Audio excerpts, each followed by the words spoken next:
Peter. Lovely to see you. And it's so nice that we're having a little chat today. And Peter, our paths have crossed a number of times over the years, and in the UK in independent education. But tell everybody what it is you're doing now. What do you do now? Yeah, no, thank you, Helen. So my job title, it's rather long-winded, is now the executive headmaster, remembering in the Arnoldian tradition that headmaster is 2 words, not 1 word, of the Rugby School Group. So what does that actually mean? Well, prior to that, I was the headmaster of Rugby School. Yes. And I was responsible for the ethos, the quality, the strategy of Rugby School, plus all the operational dimensions of everything that happened in rugby. And of course, rugby is a very complex, fascinating organization, and it was a growing organization, so much so that we had opened up a school in Thailand. We'd started to develop a new school in Japan, plus other schools which are also in the pipeline, but I've got to be top secret about those. Oh, yes. At the moment. And I won't try and wheedle it out of you. No, exactly. So basically, what's my role now? Well, it's quite simple, really. I get up late, which is really good. I come in for a quick coffee. I meet a few members of staff, and then I have a lovely big lunch, and then go for a sleep on my chaise longue in the afternoon and do some strategy. Yeah. So that sounds entirely reasonable. Yes. And what do you do the rest of the time? If only it were like that. That would be absolutely brilliant. I think I see some pigs flying up there. Yeah, exactly. So basically, my role now is still to concentrate on the strategy, but the strategy now of the schools in the group. So since my appointment, we've merged or taken over Bilton Grange Prep School. So I'm very much in the UK, very much working with Gareth Jones, the prep school head there, to develop a coherent and authentic strategy which fits with the rugby group of schools. And you'll have seen from us, we always talk about whole person, whole point at rugby. That's very nice. And that is very much our core ethos, plus a lot of the Arnoldian principles that we still cling to, like courage to question, etc., etc. So there's a development there. It's working hand in glove with Gareth Parker-Jones, who's the headmaster of Rugby School. So obviously, of any school that's associated with the rugby group in the UK, you have to be called Gareth to become the head. I see people lining up now with their CVs. Exactly, all the Gareths out there would be great. And so I work with Gareth again on strategy, looking at the continued authentic vision of what it means to be a rugby school. That whole person, whole point, that whole idea of all-round education, and we work hand in glove on that. With the 2 schools, Bilton Grange and Rugby, I'm also responsible for the ethos of the schools, but also the quality of the schools. So in a way, it's an executive role, making sure that they're actually fulfilling what we would expect. That then also, you then start to look, my other role or other roles, I'm responsible for the Rugbyian community. Now that actually includes Bilton Grange and Rugby, and of course our engagement and involvement in Rugby Thailand and now Rugby Japan as well. And I'll come back onto that in a little bit more detail about what we do there. So the Rugbyian community also I'm involved with fundraising for the Arnold Foundation, the premier boarding bursary program in the UK. We're celebrating our 19th birthday this year, and we have over 30 students who don't pay any fees. In fact, we give them 110% remission in the school, and we have a Fast Forward 50 campaign, which we launched last year, which is to grow our endowment further, to increase that to between 40 and 45 every year, but not just every year, but every year ad infinitum, whatever ad infinitum is. So we're progressing hugely with that. We've also developed a boarding bursary program for the Bilton Grange called the Errol Fund. Funny story with Errol, he was the founder of Bilton Grange, and coincidentally he actually was, I think, a boy at Uppingham School, and he went to St John's, Cambridge, and he came back to work under the great and wonderful Edward Thring at Uppingham. And in the days when housemasters built their own houses and were given a fee from parents who came to live with them, he actually built a boarding house called Brooklands, and that was the boarding house I looked after in Uppingham. So claim to fame is that I've slept in his bedroom, which is a bit of a hoot. But anyway, so there's that dimension as well. And I get very involved with parent ambassadors, outreach programs and other things. all the different charitable dimensions associated with rugby, the Percival Guildhouse, the Bradley Club, the Portobello Rugby Club, the what else have we got in the town? Oh, the almshouses in the town. So very involved with that. I was very involved with that before. Yes, but it's head. As head, but it's now, and I've always said, how well do you want things done? And actually, it was getting to the stage where there weren't really enough hours in the day, and when you were not having holidays at all, it became a little bit daft. So not me, but actually the governing body said, Peter, look, we need to restructure here to give you the space, and so that's what we've done. So I'm hugely involved with our school in Thailand. I've been involved right from the word go. Why did you decide to go to Thailand?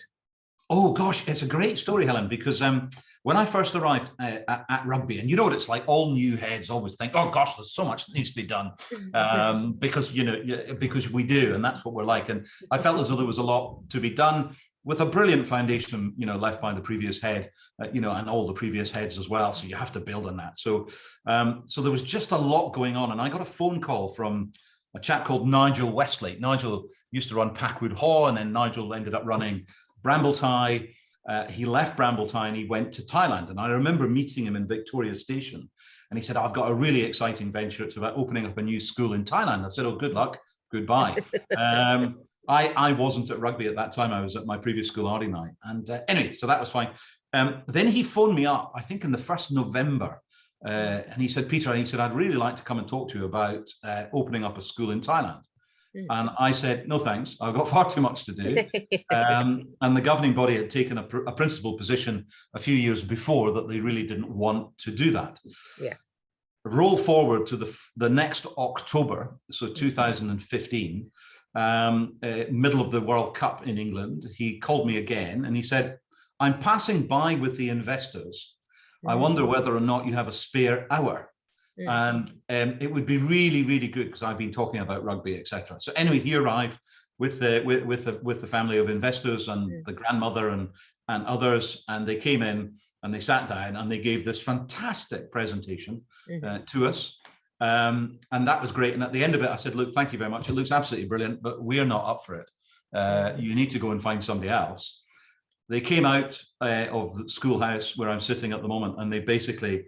The owner said to his wife and colleagues, he said, this is the school that we need to partner with, because everybody else had been oh yes, we'll do that.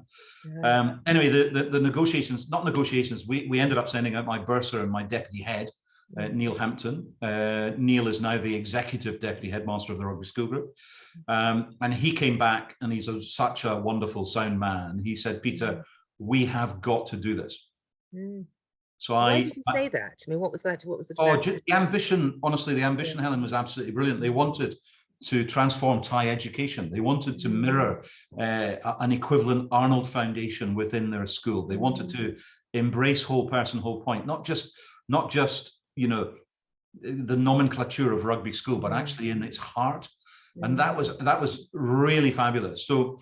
Anyway, they came to present to the governing body. The governing body listened to them. The night before, you know what governors are like, they're all splendid. They were, no, we're definitely not doing this. And they're sort of like, why are we bothering having all this going on? Anyway, they came and presented, and lo and behold, at the end of it, they went, right, we've got to do this. This is perfect. So that set us on the trail. Yes. And the Thais, being the Thais, moved very quickly because they do, and they were able to build an extraordinary school, or the elements of an extraordinary school immediately. So believe it or not, by 2017 in September, we opened the school up. So this is, very, very quick. But we were involved. We were involved in the design of the boarding houses, the science center, all the lab, just all of that. And that was just such fun to be involved. And of course, with no financial responsibility, that sounds terrible, ultimately. But what we wanted, and one of the things I persuaded the governing body to do, which is partly my new role as well, is that we want authentic representations of rugby school abroad. So very unusually, and this will give you a little sense of the DNA, all the boys and the girls who come out of Rugby Thailand are Rugbyans. They are members of the community. They are part of the alumni society and the wider community. Now, that is not normal in terms of franchise schools, because it's not. And that gives you an indication of the level of not just partnership, but actually family that we're trying to develop, because we are. So Neil Hampton, he chairs the governing body safeguarding committee. I chair the academic committee. We are far more involved, partly because of COVID now, because we can use Zoom and Teams and various other things, that we meet regularly as well. Right down to, so if I talk about when we merged with Bilton Grange, quite a lot of work needed to be done at Bilton Grange as well. Certainly an evolution of the curriculum within the prep school, because it was rather old-fashioned and we wanted to give it a modern twist. And it's something I've done previously. So we introduced it's now called the Bilton Grange learner profile, has a slight different variety depending on which section of the prep school you're in. But that was developed with Rugby School Thailand prep school. Right. So it's a real collegiate approach there, and it is very funny. So if you go into the pre-prep, of Rugby Bilton Grange and to Rugby Thailand, you will see very, very similar learning dispositions being illustrated by a variety of different animals. Okay, so the wise owl and other things like that for the little ones. And of course, the wise owl finds himself in a jungle, a Thai jungle, which is really rather odd. But the elephant also finds himself in a deciduous forest just outside Bilton Grange. So you've got this very merging of cultures. Merging of cultures and merging of ideas. And we're still developing that. We've done the same with the Rugby Learner Profile into Rugby Senior School in Thailand as well. We're in the process of now aligning curriculums, particularly in the younger years, in the senior school, to ensure that we're teaching similar themes. So in the F block, which is year 9 for the uninitiated. You know, if you were doing, let's say, I don't know, migration of a form in geography, and you were doing that in the second part of this term, well, you would expect that to happen in Rugby Thailand. You'll also expect that to happen in Rugby Japan. So why, with the cultural context and their examples, why are we doing that? Because we will have exchanges of staff, of pupils, and of students, and that merging and that real development. So this is a very long answer to your question, forgive me. So very involved. The same with Japan, setting things up, in, you know, advising them on boarding house structures, you know, size of the school, what the classrooms should look like, you know, down to, so in Thailand, what a great opportunity you have. You build brand new science labs. And of course, we all look at the science labs that we have in rugby. And if I said to you, describe the science labs that you've been involved with before, and you'll say, well, the teacher will be at the front and there's a bit of show and tell. There'll be some Bunsen burners. And if it's not wood, the fume cupboard in the corner, fume cupboard in the corner, or there would be if you're modern, you've got hexagonal little grouped tables, haven't you, which sit in the middle. So we were able to actually say, well, actually, what should science look like in a class in the future? Because we're building from scratch. What does this look like? So we were involved with, you know, friends from university, staff who are at rugby. What would it look like? And so it's really fascinating. There are very traditional labs in Thailand, but there are also areas where you have a graded seating with a show and tell, which is absolutely brilliant, fully set up lab. Then you go into the main lab where you have a wet area, and then there's glass, so reinforced glass, which is between that with a door, and then you can come into an area where you can work effectively. That area and the chairs can actually, and tables can actually be modified to develop and go into Harkness style teaching as well. Yeah, and that's one of the things that people often don't realize if they haven't worked or taken schools overseas or haven't worked internationally, that ability to be able to create something from scratch is often really quite phenomenal. But that brings me to think about Japan and you know, why Japan? I mean, that's a big step, surely. I mean, culturally and all sorts of different ways. And what's going through your mind there, and where are you with that? Yeah, so Japan was fascinating in some respects. We had a communication from Fei Hu. Fei is the driving force behind this. He used to work for Prince Charles.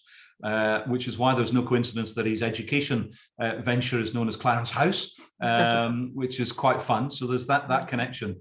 And it was just about the beginning of the Christmas holidays. And Feifei and his wife Ayahi wanted to come and see Rugby School. So I showed him Rugby School with my wife Brenda, and we had a really fantastic tour. And then because it was near Christmas, we went for a fabulous lunch at a lovely restaurant nearby. And then Feifei and I just started to discuss the possibilities of a school in Japan. And of course, it became very obvious that was the reason for his visit, because he wanted to do the same. And we actually hit it off. We suddenly discovered that we had a very similar vision of what we would like to do in Japan. And then it's probably about 3 months later, Neil Hampton and I, the exec deputy head, we went for a visit to Japan with Feifei. And he started to show us different sites in Japan where he felt that we could open up a school. So we were on Awaji Island. So Awaji is very close to Kobe and Osaka. And Awaji is part of the Japanese creation story in terms of how their islands are formed. So we looked there at a fantastic site. We were also looking at places in Kobe. We'd looked in Tokyo as well at a couple of sites. And then we had this. When we were on the Shinkansen going to Kobe, I was sitting beside Feifei, and I said to him, I said, do you know what would be marvelous would be to have an enrichment campus in Japan, where boys and girls of all the schools in the group, okay, I'm not group head at this time, okay, I'm just the rugby head. Yes. We hadn't merged with Bilton Grange. It was nearly on the cards, but not quite. I said, wouldn't it be great if we could have formal exchanges? That all the year nines of rugby come to an enrichment wherever in the world, or wherever in the world, or the Japanese boys and girls come over here. So anyway, out came the computer. He said, well, I have this site on Hokkaido, and it's in a place called Niseko, which is one of their big ski resorts. And it's a massive site, which I just asked Feifei just today via the principal of Japan, Tony, who's with us just at the moment recruiting, whether or not I can mention this. And he said, yes, you can. So we have this enormous enrichment campus that we are going to develop for all the schools that suddenly come into the rugby group family. That's amazing. So, I mean, what will happen in that enrichment campus? I mean, will it run all year round, or is it just really for? Yeah, it's going to be really interesting, Helen, because we're going to have to reimagine what we do. Oh, totally. I mean, there's so much. I mean, my mind is zinging just thinking about it. Exactly. Yeah, and we've been thinking about this for the last sort of 2-3 years, but I can't give you an absolute solution to it at the moment, but I can just give you pointers to what we're thinking about. What this mustn't be is just enrichment. This has to be exchange of some form. Yes, because that's very important. If you look at the very traditional co-curricular program that you would have at rugby, so if we decided, let's say, after the first 6 weeks, that the whole of this half of term we'd send the F block year nines to rugby Japan, we might have a bit of pushback from all those boys who love rugby football and all those girls who love playing hockey, if that wasn't an option for them. Even worse in the cricket season, goodness me, because at least with rugby football and netball and other things, you can recreate that and do that in Japan. So actually what we've been looking at is possibly reimagining things. So should our term dates be fixed in the way that they are? So let me just give you a little thought, and it's a little thought. It's not a well-formed thought, but it is a thought that we've had, that actually maybe in the last 2 weeks of the summer term, the whole of year 9, okay, leave rugby, go to Japan with year 9 of Thailand, because the place is more than big enough, year 9 of Japan, and 1 or 2 others that will come onto the list, and actually be out there being taught, doing outward bound, cultural elements, living with one another, almost in learning from one another, experiencing different ways of being together. So in a place which is different for all of them, but also they're bringing in their own individual cultures, experiences, etc. to that. Exactly, and that would go from 2 weeks, but then would finish up at the end of the first week in August, and then the boys and the girls would have 4 weeks summer holiday. Okay, now well, teachers will all say we definitely need the 9 weeks, but of course, boys and girls, do they really need 9 weeks summer holiday? And we all know that, quite frankly, no. They don't. And if they're doing something so incredibly different, Yes. that is going to be so enriching. So I've been having conversations about visiting Lisa Kerr up in Gordonston, just to sort of see what the Round Square schools do. I would love to go and see schools which do some very enrichment, what do they call it, immersions. So to go and see St Ignatius Riverview in Sydney and their immersion program that they have, particularly in the likes of the Philippines and in other parts, of Australia, where they're working with the Aboriginal community, and see how they do that, because that's a very important Jesuit term, which I think we can learn a lot from. And of course, there's Timbertop in Geelong, and how they actually structure what they do. Now, I've read quite a lot about it, and I knew the previous head, because he used to be the Hurstpere Point headmaster. And interestingly enough, with the Arnold Foundation and some of our Hong Kong boys and girls, we had the venture that we had, an interview process was actually with Geelong. So we've got a bit of an in there. And that is, take it further, can't you? I mean, this is about, if I'm hearing you right, and everything that you're talking about, this is about inventing for the future and building on what's there, but actually taking it forward so that more and more people and young people can benefit and grow through it, if I'm hearing you correct. Yeah, no, absolutely. And what we'd like to see this developing, it will be small beginnings. It'll be little acorns that will, plant in the ground, and then hopefully we'll start to see the shoots, and then these big trees will start to grow. That actually it becomes a core offering of the schools in the group. So it's not so. We are not viewing Thailand and Japan. Now, don't get me wrong. There is a financial incentive for us as a school as well. But of course, that's why we feel as though we have an obligation. That's why we've restructured the management group, so that we're not paying lip service. We're absolutely at the heart of what they're doing. So Monday, Tuesday, I spent about 5 hours interviewing for senior positions in Japan. Yes. Yeah. And their final interviews will actually be in person at Rugby School. So the principal is here for the next 3 weeks. We did the same in Thailand. One came for 6 months, the other came for about 3 months, lived in the school, went to the boarding houses, and got into our ethos. So it's not a badge above the door. It is not a cash cow. We've even spoken about, actually, we probably have a moral responsibility to give back to these schools at some stage as well. Because we think we do. So there's a lot of different dimensions here. I also like the whole idea of the alumni, not the old school tie. I think we've got to be careful with that term. But actually, we have a global world. Boys and girls will move.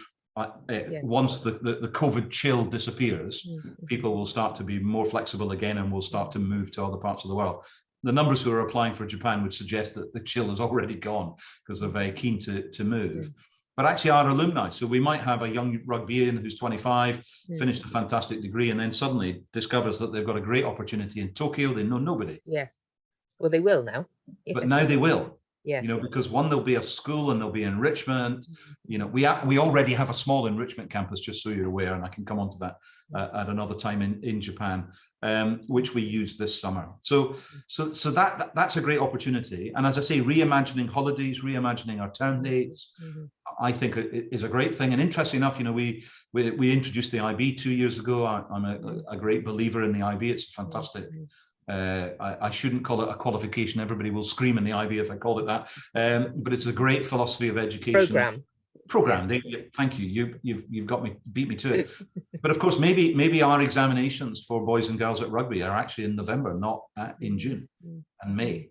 And we do it in a different way. I'm not saying, I've got to be careful, because a parent might watch this and the rumor. That's right. Yes, yeah. And these are all ideas, and it's good to be thinking creatively and all that. There's something else in there. What I'm interested in is, and I'd love to tease out just a bit more, because there's something that there's clearly, I could hear and feel your enthusiasm for cross-cultural, intercultural, international cooperation, engagement, and that's feeling particularly pertinent at the moment. It always has been, and I'm sure always will continue to be. And we are one world, and we need to look after this world. We need our young people to embrace that. But it's feeling particularly, we are at the sharp end of that at the moment, with many of the tensions that there are. I mean, what have you learned from what you've seen about the power of this intercultural experience so far? A lot actually, because we have. I mean, just solely deepening the understanding among the student body at rugby about what happens in Thailand. Yes. With interesting enough, we've had our, like, what they call the levy, the raised above at rugby. It's an Arnoldian tradition as well, which they're the same in Thailand. But they have already had meetings, the heads of school, between the two schools. Okay, and it's great fun, and the starting conversation is great because we're not in it. Which house are you in? And I'm in Sheriff. Oh, we don't like Sheriff. We're in Schoolhouse. So they have a common grounding in a sense between the schools, and then they start to talk about the different experiences and the challenges that they face. And of course, it is different culturally. In Thailand, the Thais are absolutely, what do they call them? The smiling society, but that masks inner thought, and you have to be culturally aware when you're talking to Thai people, particularly in a management perspective, but also with our boys and girls, about what is the true feeling underneath. And so when our children start to empathize with that, it's really, really interesting. We had a global mindedness week in the summer in our prep school. It's one of our dispositions that we have in the Rugby Learner profile.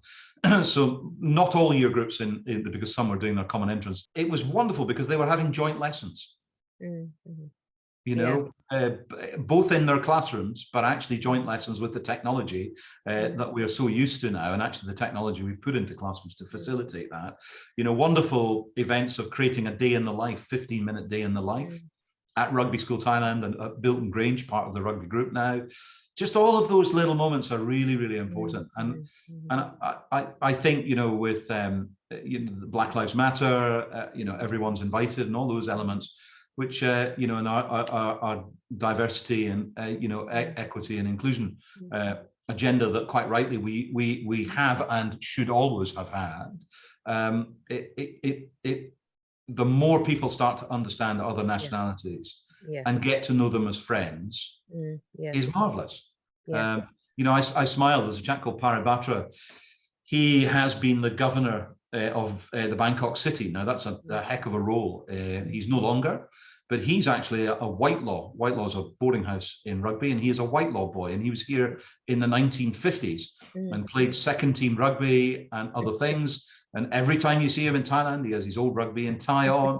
He absolutely loves it. And there's a commonality with him when we talk about experiences at rugby and Thailand. He's on the governing body as well. But of course, his experience is very different, and his outlook is slightly different as well. And that's fascinating. And it's great to make those connections too. Yes, yeah. As it is. So it's also the same, as I say, we're aligning our co-curricular and curricular activities. So we have a thing called Rugby 360, which we've been doing for absolutely ages, which is basically our outreach program that we do, every Wednesday afternoon. They have a program called MAD, which is Rugby Make a Difference, and it's run on similar lines. But it is extraordinary what they do. They're off to elephant parks to look after the elephants, whereas we're doing slightly different things. So but we share ideas and we develop all those elements as well. Yeah. It's good. Do you know, one thing I'm going to take away from this, above all else, is your utter enthusiasm for it.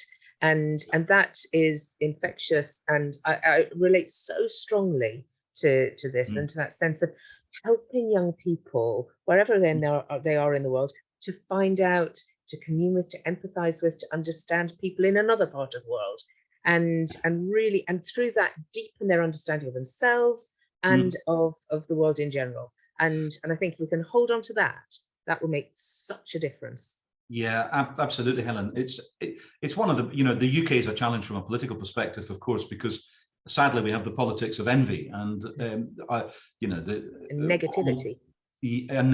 And all we hear about is charitable status removed, VAT on fees, etc., etc. Rather than actually seeing our schools for what they are and for what they do. We have well over 10% of our boys and girls do not pay any fees at rugby. We have 47% of our boys and girls have some form of bursary or scholarship, which is enormous. Yes.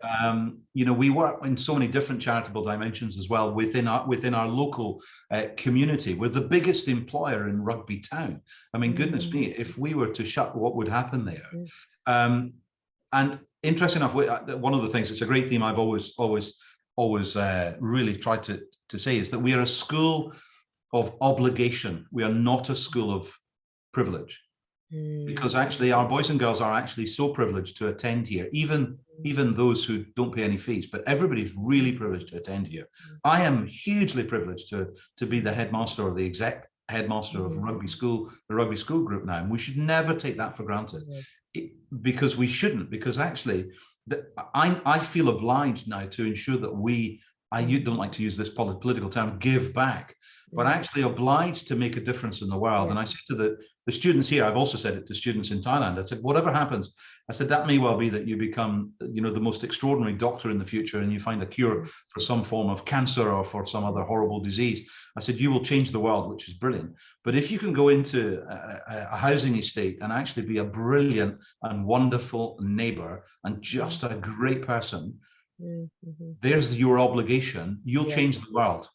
Now, if we can do that by growing our network across the world in some way, we'll start to help in a small way, throwing a pebble in a pond to change things and to have that idea of obligation, not privilege. Now, in Thailand, there are great extremes of wealth and poverty, far more than there are in the UK. So that is a cultural difference. But we have boys and girls who come for free to Rugby Thailand from extraordinarily underprivileged backgrounds. And isn't that marvelous? Because when they come through the system, they will have they'll have been part of that. And then hopefully they'll get into positions of responsibility and, and do the same. Hopefully power will not corrupt. We don't want that. But my other view, and I've always said this, is that government in the UK should view us rather like the monastic houses in medieval Europe, who were realized as basically spiritual flagships. Our schools should be viewed as educational flagships. Schools to learn from, and more importantly, to learn with. And if we can do that, and Adonis wasn't completely wrong, because I don't think he was in the past, but that got dropped quite quickly, sadly. And if we can do that in Thailand, and we can also do that in Japan, then isn't that a great thing to do? Because it is. Oh, that's just that's a beautiful note on which to end this. That throwing the pebble into the pond and making a difference in the world. Peter, thank you so much. Thank you. Not at all, Helen.